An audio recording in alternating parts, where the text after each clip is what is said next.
January 1843. The Indus flowed like a ribbon of dull silver beneath the desert sun, winding through lands that had never truly bent to foreign rule. Along its banks, British cantonments stood half-formed, lonely outposts of empire amid a landscape of dust and suspicion. Sindh, a kingdom of amirs and tribes, had become the last uncertain border between British India and the fierce independence of the Northwest. It was a frontier of promises and pretexts, where every treaty concealed a threat. The British East India Company called itself a trading power, but by 1843 it had become something else.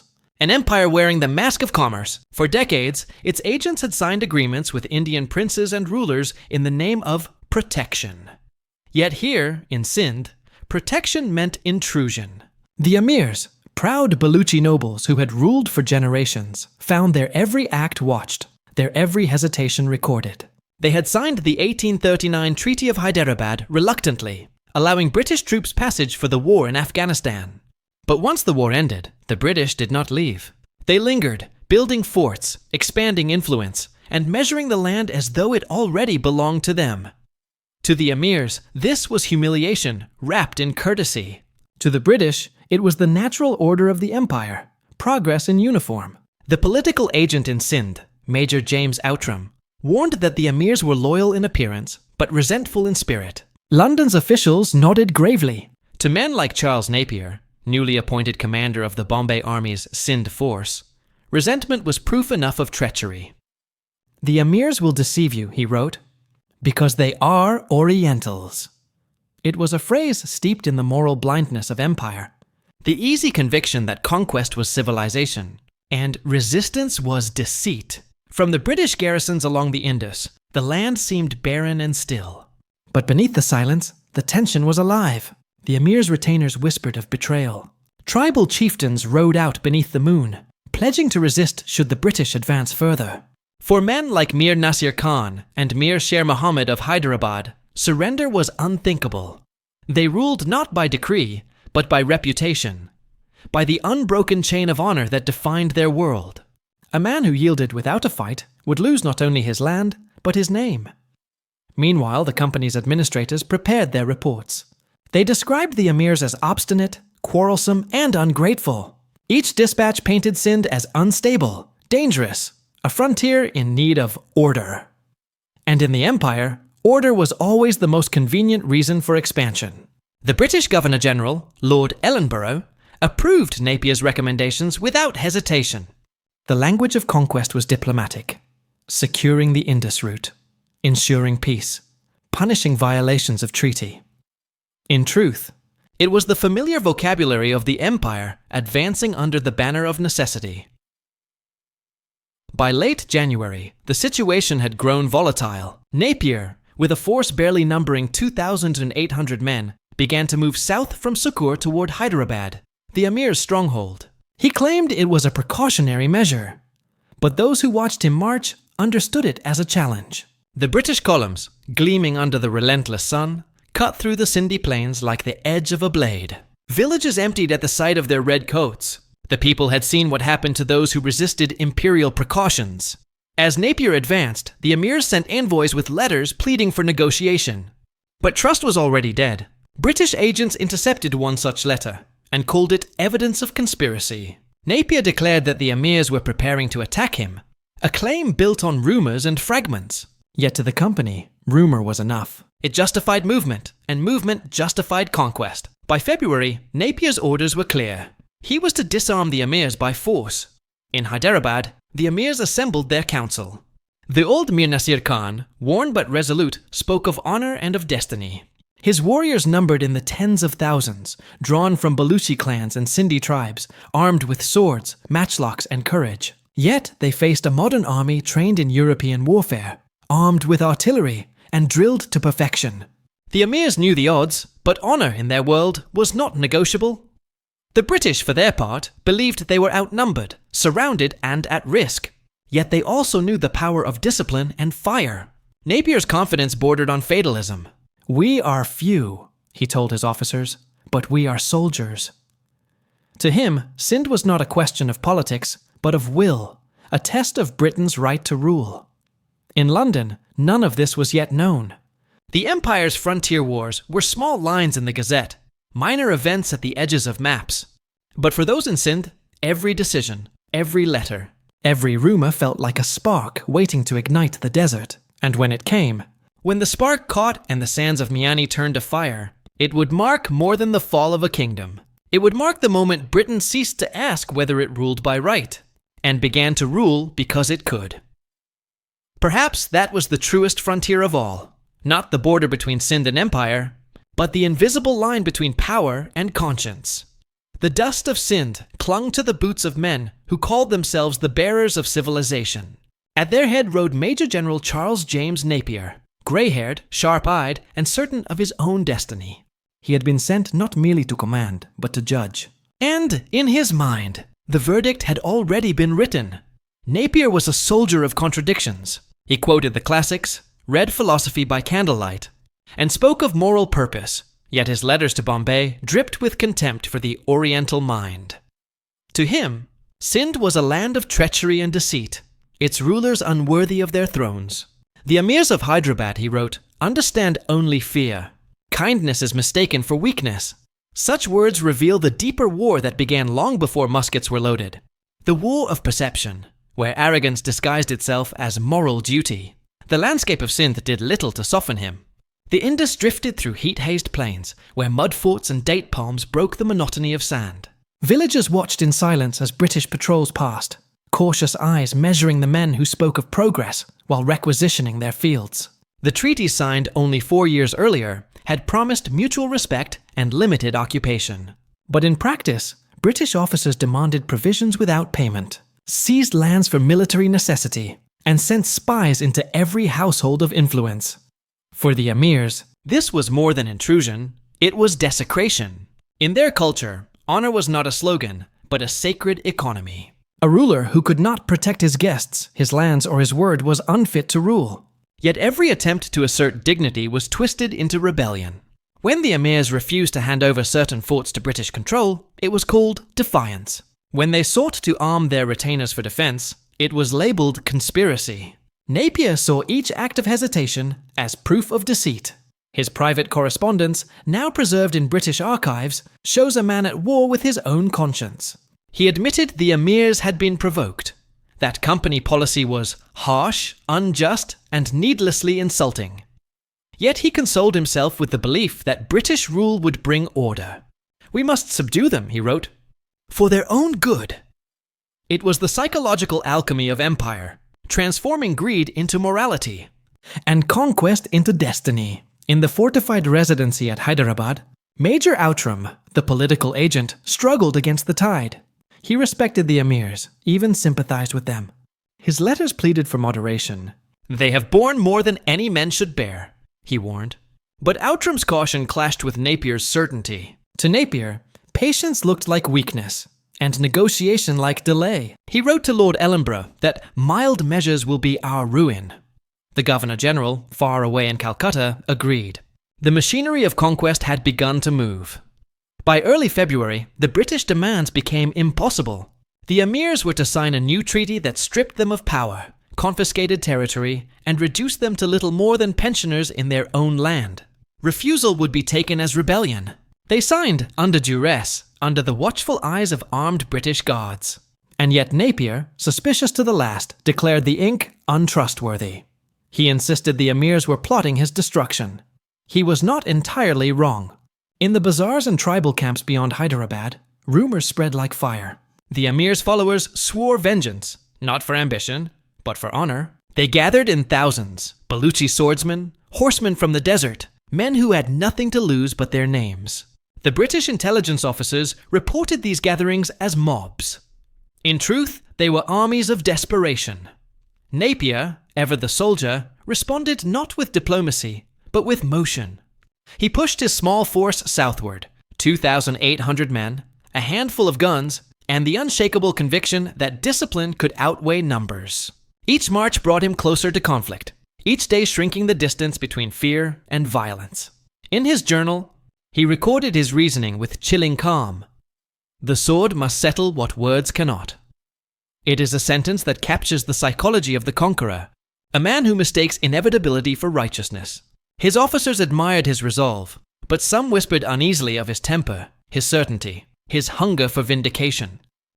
At Hyderabad, the emirs prepared for what they saw as an invasion cloaked in treaties. They wrote letters appealing to the company's sense of justice, to Queen Victoria's mercy, letters that would never be answered. Their emissaries rode out under white flags, only to be turned back or detained. The British spoke of protocol. The emirs spoke of betrayal. Neither side truly listened. When the final orders came, they were simple and absolute. Napier was to disarm and depose the hostile emirs. No mention of negotiation, no talk of peace, just action. And in that single order, the line between empire and conscience vanished. The soldiers of the 22nd Regiment cleaned their muskets in the fading light. Sepoys from Bombay murmured prayers in Hindustani. Across the plain, Baluchi drums echoed through the night, a low, rhythmic warning that tomorrow would bring blood. In the quiet before dawn, perhaps even Napier sensed what was coming. For all his certainty, he was about to lead 2,800 men against a host 10 times their number. Yet he did not waver. They are barbarians, he told his staff, and barbarians must fear to obey. What he could not see, what history would one day reveal, was that this march to civilization would become a mirror held to the empire itself.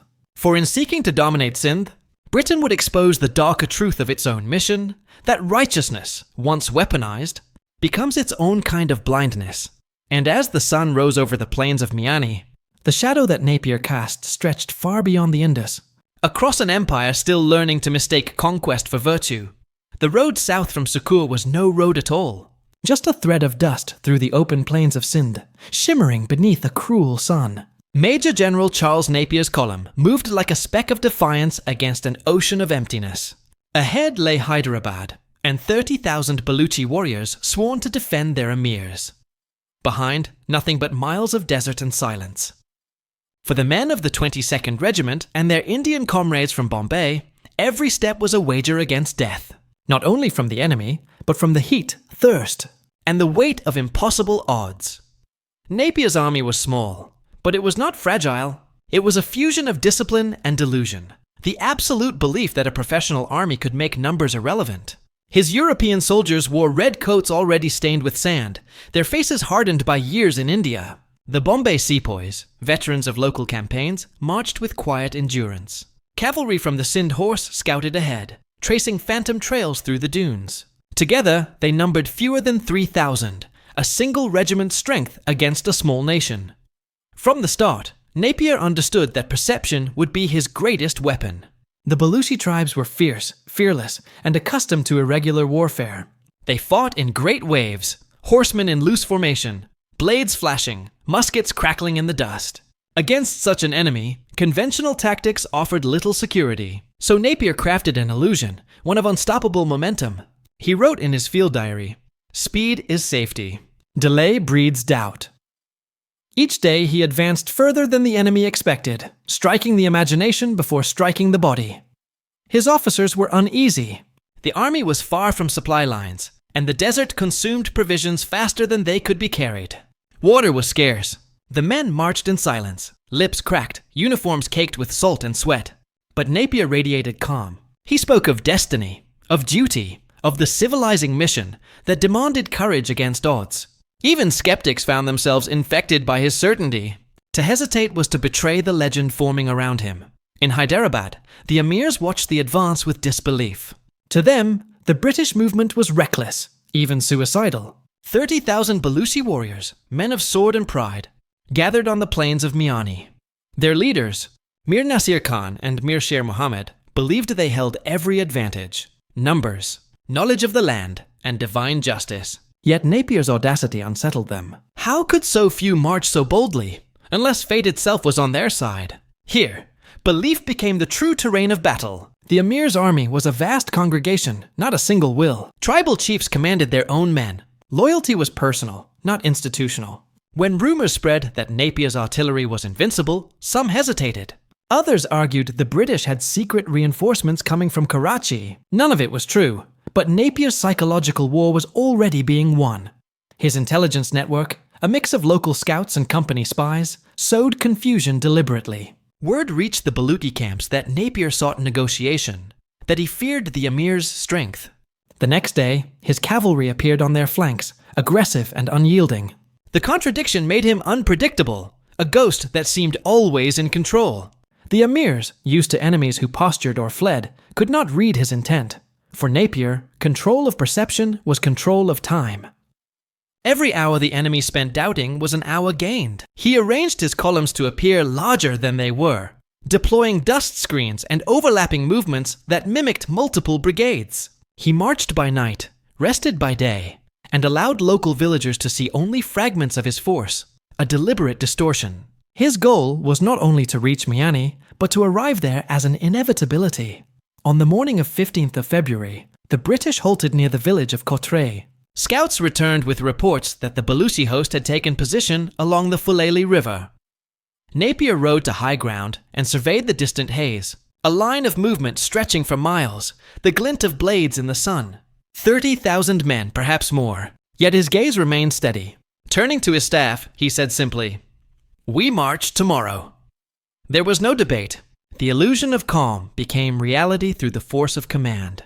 That night, the camp was quiet except for the faint click of bayonets being fixed, the murmur of sepoy prayers, and the restless horses pawing at the sand. Somewhere in the darkness, Baluchi scouts crept close enough to hear the murmured commands of the British pickets. They returned to their leaders with unsettling news. The redcoats were not afraid. At dawn on 16th of February, the march resumed. The British line stretched across the plain, thin but unbroken. Behind them, the desert shimmered like glass. Ahead, the distant palm groves marked the outskirts of Miani. The heat rose in visible waves, and the air itself seemed to pulse with anticipation. Each step forward carried the weight of inevitability. The soldiers could not know how many would live to see nightfall, but they marched as if they did. Napier's staff later recalled his composure. The way he stood motionless, surveying the horizon with the patience of stone. To some, he seemed almost detached. To others, possessed. He had the look, one officer wrote, of a man who had already seen the battle and accepted its outcome. Whether prophecy or performance, it bound the men around him with unspoken faith. In Hyderabad, word spread that the British were coming. Not negotiating, not delaying, but coming. The Amir's forces gathered in a roar of determination, banners raised against the sun. The plains of Miani waited, silent for now, but destined to erupt in blood and thunder. By the time the first cannon was loaded, the outcome had already begun to take shape, not in strength or weaponry, but in the minds of those who believed victory to be theirs. For in war, the first to doubt is often the first to fall. The desert wind carried the scent of smoke and iron. The armies of two worlds were about to collide. And in that collision, the illusion Napier had built, of inevitability, of invincibility, would either shatter or define the empire forever. The dawn over the plains of Miani was the color of rusted iron, a haze of dust and sun bleeding into one another. The Indus shimmered faintly to the west, its waters distant and unreachable. On the flat expanse between the river and the low ridges of Hyderabad, 30,000 Baluchi warriors assembled in loose ranks, their banners flickering in the heat like tongues of flame. Across from them, barely visible through the rising dust, stood Napier's 2,800, a single thin line of red and brown, motionless beneath the weight of the morning light. For a few silent minutes, the desert held its breath. Then came the sound, a deep, rolling thunder that was not the sky but the charge of men. The Baluchi host surged forward, a living wave of humanity. Their war cries carried across the plain, echoing from throat to throat. Allah! Allah! Until it became a single, overwhelming roar. The ground trembled beneath the weight of hooves and feet. Napier's soldiers waited. The artillery of the Bombay horse opened first, firing grape shot that swept across the front like invisible scythes. The first ranks of the Baluchi charge fell, but the momentum did not stop. Within moments, the smoke turned the morning red and grey, and the two worlds collided. The men of the 22nd Regiment, Irish, English, and Scots, fought in silence. Their movements drilled into habit. They loaded, fired, stepped back, and fired again. Around them, the sepoys of the Bombay native infantry formed supporting lines, their volleys sharp and disciplined.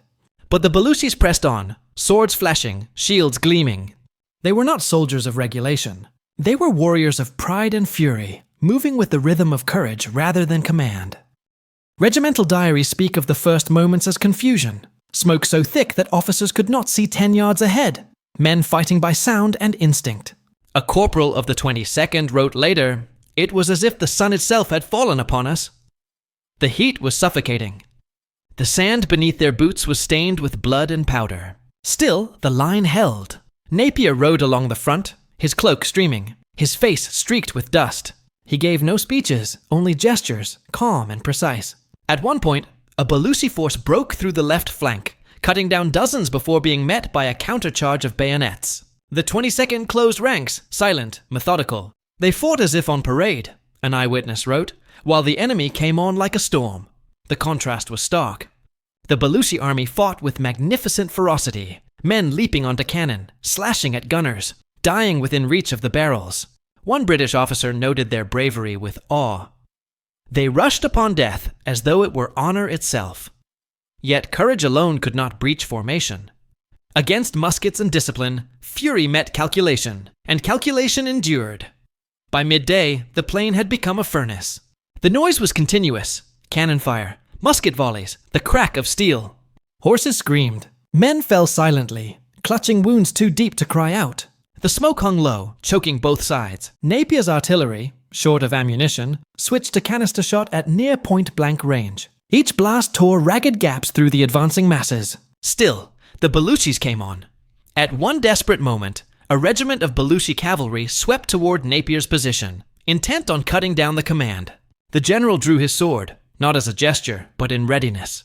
He was 61 years old, yet rode forward to meet them. The charge faltered under concentrated fire. The survivors turned and fled. It was not strategy that saved him. It was the steadiness of men who refused to panic. By early afternoon, the heat was unbearable. Many soldiers fought half-blind with sweat and powder. The Baluchi lines began to waver. Their leaders, Mir Nasir Khan among them, fought with legendary courage, trying to rally their warriors. But communication was impossible. Signals vanished in dust and confusion. The battlefield had become chaos itself. Yet through that chaos ran a single thread. The discipline of the British line. Unbroken, advancing inch by inch. Napier later wrote in his dispatch, "They came on nobly, but discipline beat bravery." His words, though cold, captured the truth of warfare in the industrial age. The Baluchis fought for honor and homeland. The British fought for obedience, cohesion, and survival. It was not a contest of courage. Both sides possessed that, but of structure. And in that structure lay the future of the empire. By sunset, the shouting had ceased. The desert wind carried only the cries of the wounded and the crackle of fires where the dry grass had caught flame. The field of Miani was littered with the fallen, more than 6,000 Baluchis dead, thousands more wounded. The British had lost barely 300. The numbers were terrible in their simplicity. Napier stood among the wreckage, silent. His face, an officer recorded, was grey with fatigue. And something else, something like remorse. He ordered the dead to be buried and the wounded to be tended, enemy and ally alike. But even he could not escape the feeling that something irreversible had happened. As darkness fell, the last light glowed upon the broken swords and torn banners of the Amir's army. The empire had survived, but at a cost invisible in its ledgers. The men of the 22nd lay exhausted beside their muskets, staring into the night, victors. Yet unsure what victory meant, for in the silence after battle, courage and chaos had both been consumed by the same fire, and from that fire, the empire itself would rise, built not on glory, but on the discipline of men who stood when the world collapsed around them. The sun rose over Miani, as if reluctant to look upon the ground. What had been a plain of movement and thunder the day before, was now still, a charnel field stretching as far as the eye could see. Horses lay tangled among the fallen, muskets half buried in the dust. The wind that swept across the desert carried the smell of blood and burned powder. The cries of the wounded were faint now, more whisper than voice, and in that silence, victory began to reveal its price. Napier stood among the wreckage, unmoving. His staff recorded that he said little, only watched as stretcher-bearers moved among the bodies. He had achieved the impossible. With fewer than 3,000 men, he had destroyed an army 10 times his size. The dispatches to Bombay would call it a splendid triumph of British discipline. But to those who saw the aftermath, splendor was not the word that came to mind. The Baluchi dead lay thick upon the earth. Tribesmen, nobles, servants, and sons, their banners trampled into the dust. The heat was already unbearable, hastening decay. The British soldiers, hollow-eyed and caked with grime, dug shallow trenches where the bodies could be covered. There was no ceremony. In one letter home, a private of the 22nd wrote, "We buried them where they fell. The air was so foul, it burned the lungs." Napier's victory was absolute, but it brought him no peace. That evening, he wrote a brief entry in his journal. "They fought bravely, too bravely. I am sick of slaughter." Yet within days, the machinery of the empire resumed its course. The Governor-General's orders were clear. Hyderabad must be taken, and the emirs disarmed. Napier, weary but obedient, advanced again.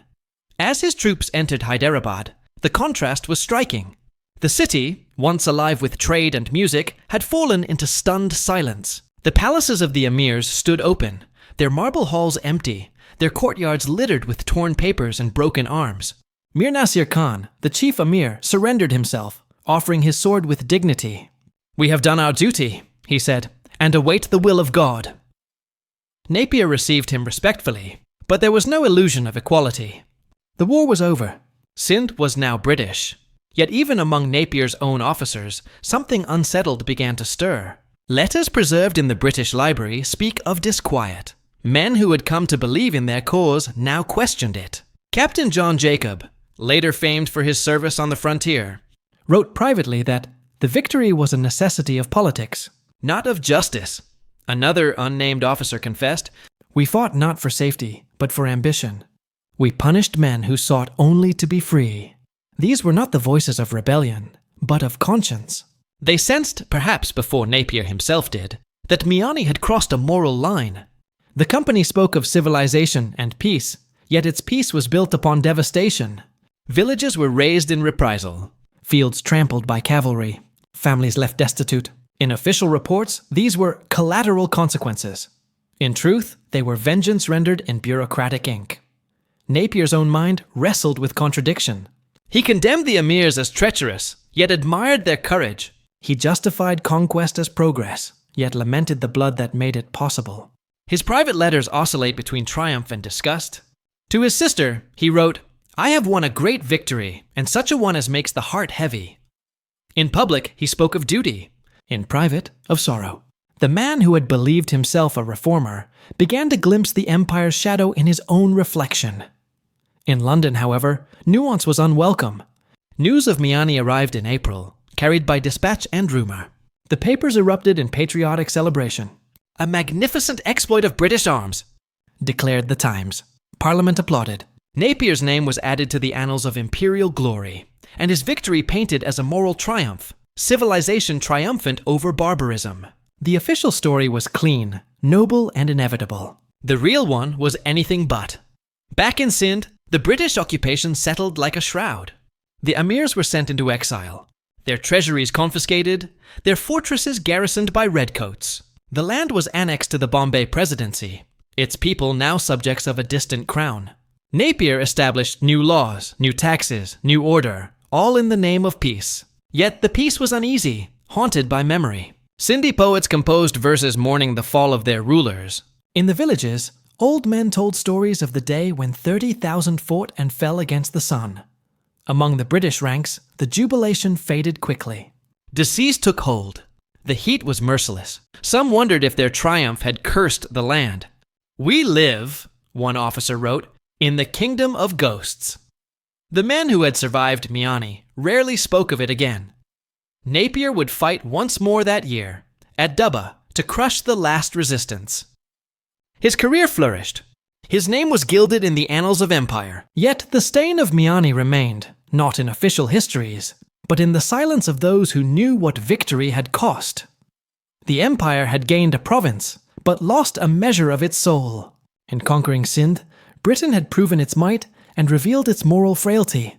The men who returned home carried neither plunder nor pride, only the memory of a desert where courage and conscience had collided, and where the price of civilization had been counted in the stillness of the dead. For beneath the triumphal headlines and the Governor-General's praise, one question lingered, unspoken but inescapable. If this was victory, What would defeat have looked like? In London, the air was thick with celebration. The British Empire had a new hero, and his name was Charles James Napier. Newspapers printed his portrait, a stern, hawk-eyed soldier gazing eastward, and beneath it, words of triumph. "A glorious victory for British arms," declared the Times. "The barbarous tribes of Sindh subdued by courage and civilization." The slaughter on the plains of Miani was not mentioned. Or if it was, it appeared only as a statistic, buried between adjectives like brilliant and inevitable. Parliament echoed the chorus. Members rose to praise the general's valour and humanity, and Lord Ellenborough, the Governor-General, was congratulated for extending the blessings of peace. In the corridors of power, empire was its own justification. The moral vocabulary of Britain, civilization, progress, destiny, wrapped conquest in virtue. The Amirs were painted as tyrants, the Baluchi warriors as fanatics. Sindh, once a sovereign land, was now a moral triumph. This was how empires survived, not only through force, but through story. The war had been fought in the dust of the Indus, but the battle for its meaning was being waged in print. Napier's dispatches, carefully edited and published in London, became scripture for the imperial imagination. His most famous line, peccavi, Latin for "I have sinned," a pun on "I have sinned," was apocryphal yet irresistible. The public adored it, proof, they thought, of a conqueror's wit and confidence. Never mind that he never wrote it. The myth was better than the truth, but beneath the noise of applause, dissent murmured. Some could not reconcile the rhetoric of civilization with the reality of annihilation. In the Morning Chronicle, a missionary named George Buist questioned the morality of a victory so drenched in the blood of men, defending their homes. The radical MP Joseph Hume rose in Parliament to ask whether the conquest of Sindh had been provoked rather than deserved. His question was met with murmurs of disapproval. The empire did not tolerate moral hesitation. Beyond Britain, the voices of the conquered tried to be heard, faintly, briefly, before being drowned by official narrative. In Sindh, chroniclers wrote in Persian and Sindhi of the fall of Hyderabad, of the bravery of Mir Nasir Khan, of the betrayal of treaties.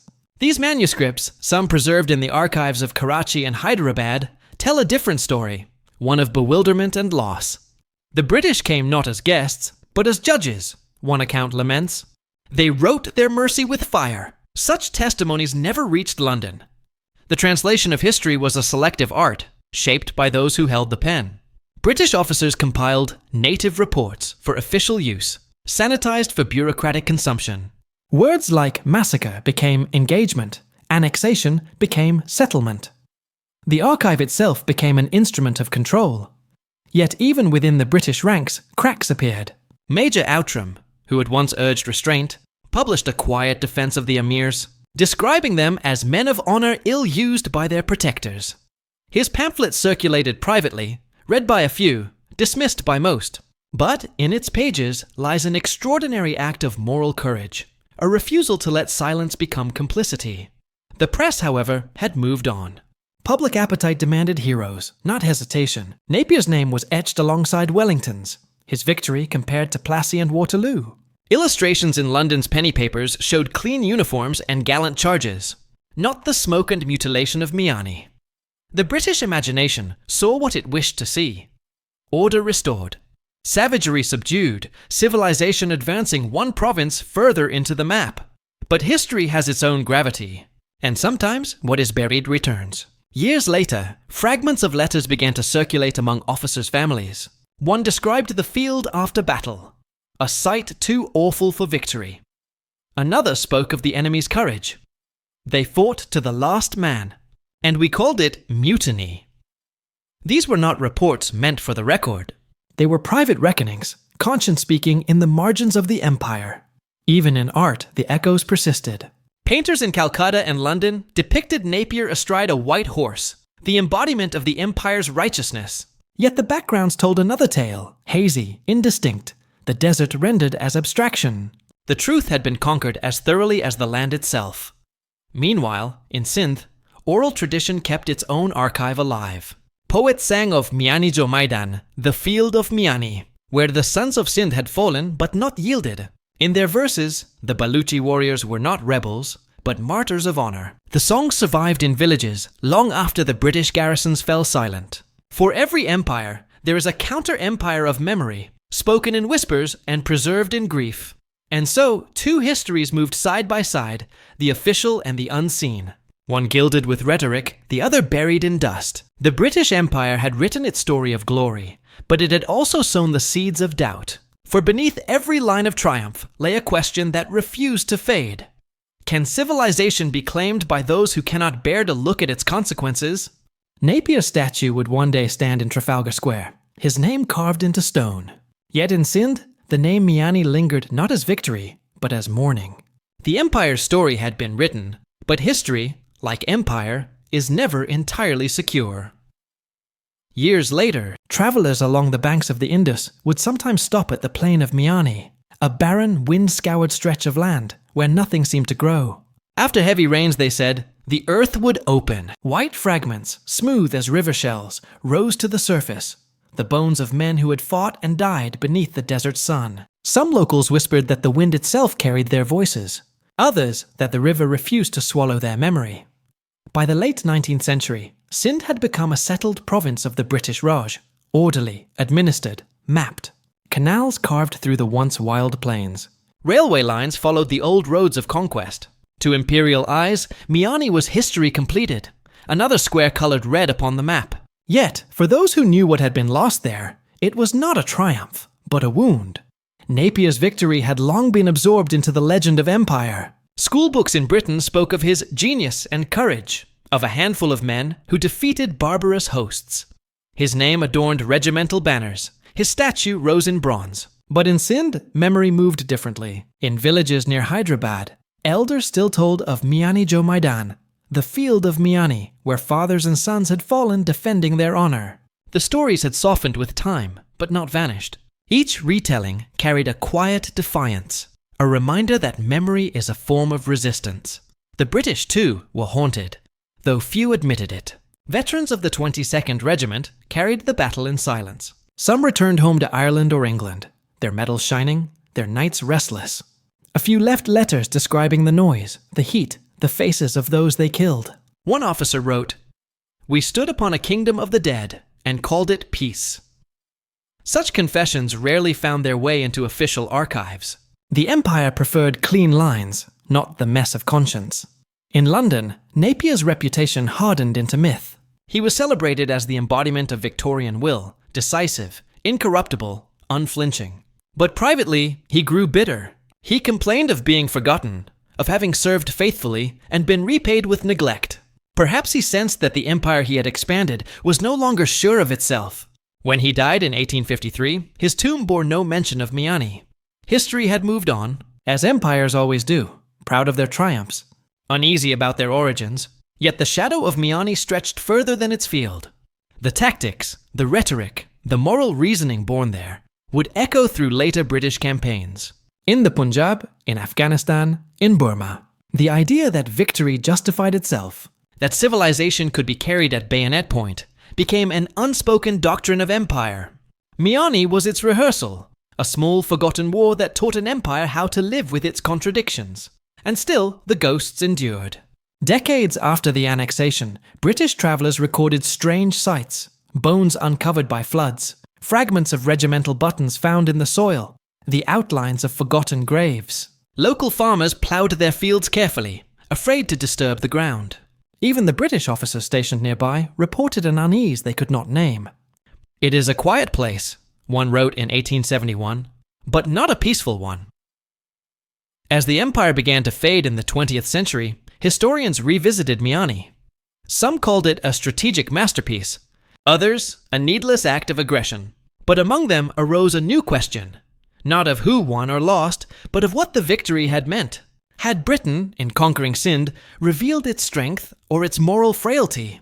Was Miani the price of progress, or the proof that progress itself was a myth? In the end, perhaps the truest measure of empire is not in the territories it claimed, but in the silences it left behind, the voices it buried beneath official praise. For every dispatch that celebrated Miani, there were letters never published, songs never translated, wounds never healed. The empire wrote its story in stone and steel, but memory, like the Indus, keeps its own current, slow, enduring, and beyond command. Today, the battlefield lies quiet. The wind moves over thorn and dust, carrying with it the faint echo of drums long stilled. To stand there is to feel the weight of a forgotten reckoning, not a monument to victory, but a memorial to consequence. For Miani was not the end of a campaign. It was the beginning of a moral reckoning that would follow Britain through every frontier it crossed. And perhaps that is the empire's final lesson.